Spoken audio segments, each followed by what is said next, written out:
Okay, you recording? Yep. Check this out, man. I'm gonna show you how to get some of that sweet V action in your kayak fishing. That's good. It's real good.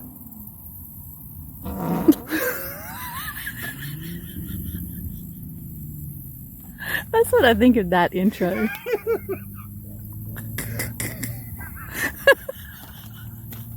I'm leaving that in. Motherfucker.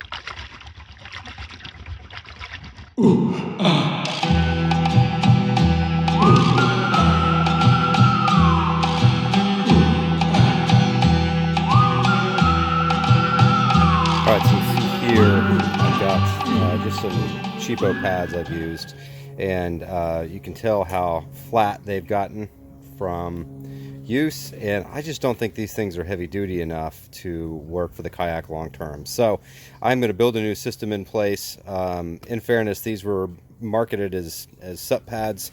Stand-up paddle boards are a lot lighter. I just don't think these things were meant to handle this much stress and weight that a fully decked out fishing kayak is going to put on them. All right, so after I pulled off the fabric pad, you can see like how worn through this thing is. I mean, basically right here, there's really no foam left anymore. This is pretty much just sitting on bare metal. So yeah, these things are definitely going to need to be replaced. I decided to go ahead and, well, you know what? I'm just going to save the surprise. You'll see what I do. So for crafting my boards, what I've done is I've cut these to 30 inches of length. This is a 5/4 by 6-inch wide decking board, pressure treated, and I wanted this because they aren't quite as thick as the 1.5 or your standard 2x4 measurement. So I thought this would work out pretty well.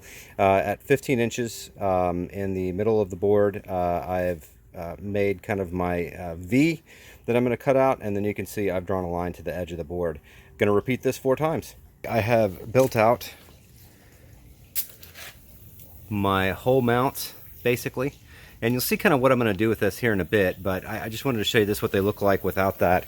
You can see I've got it bolted both above and below the bars, and you can see I'm in the process of painting this. Now I know, you know, spray paint on wood, not super durable, but man, I just can't stand to have bare wood when this trailer is so blacked out and like murder-fied, you know. I want to make it all black, so that's what's going to happen. Okay. So I think the last time I kind of did a quick video when I was constructing this, I hadn't yet bolted this on, and you can see right here, you know, I've got my two decking pieces right here, that the wood pieces that I bolted through, and you can see the bolts right here. So basically what it did is it kind of uses pressure to help keep it in place, but there's one bolt that kind of rests on top of this bar, and then there's one bolt that's down below, and that basically, like I say, just kind of creates a, you know, a pressure point that kind of squeezes around this bar to help keep it in place. And as you can see, it's really solid.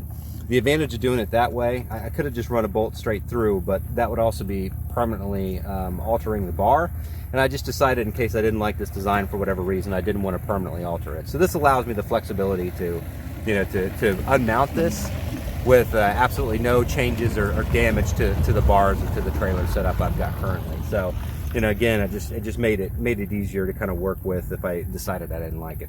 And the big thing about this is I think that really helps work, and I'll show you this in just a second more when I've got the boat on. But because I do have that very subtle V right here, what this does, number one, I've got these pieces of Trex that are about 1 inch tall, and that allows a space for the bow, which, you know, tends to be fairly sharp on a lot of the kayaks these days. You know, it allows that bow to kind of have a place to kind of rest without it like interfering with the way that the hull sits on the boat. And you need kind of a nice combination of, you know, some V to allow you know, your bow to be able to be loaded on, and, you know, like your stern areas on some boats tend to be fairly sharp as well if you're loading it from the back end. So this kind of gives space for that to kind of sit down, but then you don't want it to be you know, too V'd where the hull's going to rest, because at that point, if it's too sharp of an angle, then you're kind of creating like pinch points on the hull. And the whole point of designing it this way was to kind of make it so that, you know, you could have the weight of the boat resting on these longer pieces and kind of connecting and touching at multiple spots on the hull. So there's no one point where you're like really combining that pressure and pushing that pressure down onto like a small area right here in, you know, small area on the hull. That's where you're going to get damage to your hull. That's where you'll start to get like permanent flat spots that'll get in.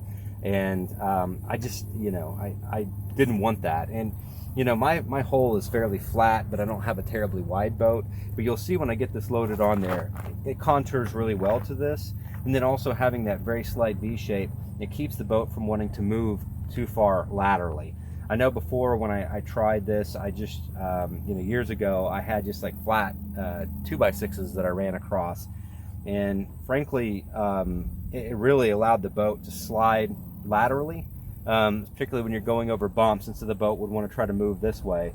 You can see with this, and then the way that I've got my strap loops that I put around, it really doesn't allow the boat to have that side-to-side rocking motion, so it keeps it much more steady when you're riding down the road, especially if you're going over rough stuff. That's the whole point. Yes, I guess that could be a point. No, you said that's the whole point, and then I thought, oh, that's the whole point. Okay. Oh, I got you.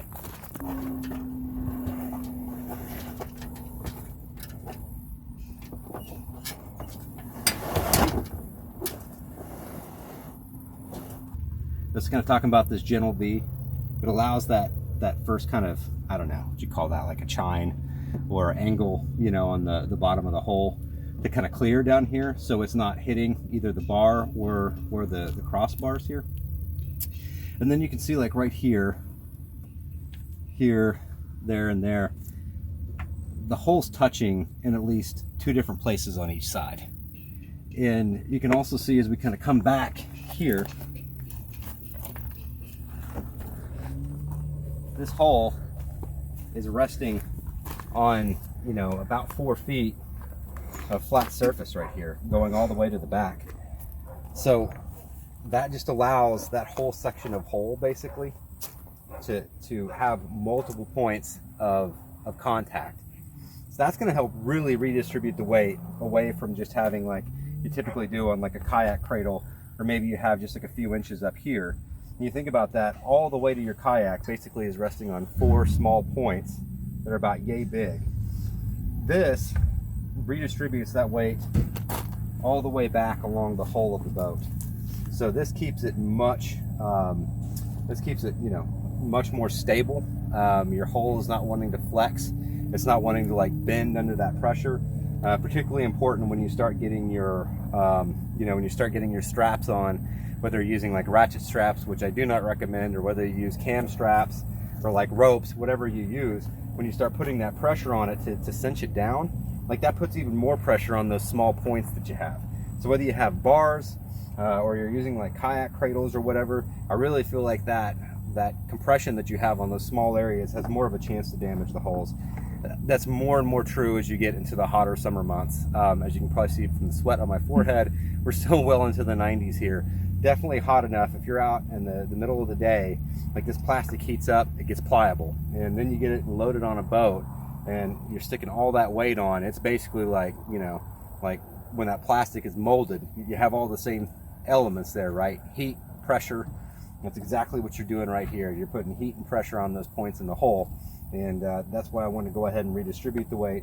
As you can see too, one of the things that's really nice about that subtle V, like that's a pretty good amount of shaking right there. You can see I'm moving the whole trailer, but that hull doesn't want to slide side to side because of that slight angle right there, and because this Trex I think is like a good combination of both like slippy and grippy at the same time. It wants to keep this kayak from wanting to move laterally. I mean, you can see it just doesn't want to move. It wants to stay in place, and that's really nice, because that's one of the areas that you have, especially when you're riding down the road and you get that rough vibration. Your boat just kind of wants to start to walk side to side a little bit. So I think it makes it much more stable. All in all, really happy with this mod. I really think this makes you know, a much healthier environment for the boat hull when you're either storing, which I do. I store the boat on this trailer. Or you're just riding down the road, you know, and just want to make sure you're not damaging your hull when you're trailering. You know, one thing I'll point out too, if you're going to do this mod, just think about how much length you actually need.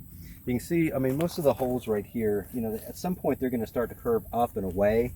And so, you know, that's usually an area that shouldn't be bearing a whole lot of weight. So just look and make sure that, you know, you're supporting and you're kind of balancing that weight and putting it on enough length that you're catching the majority of the weight of the boat.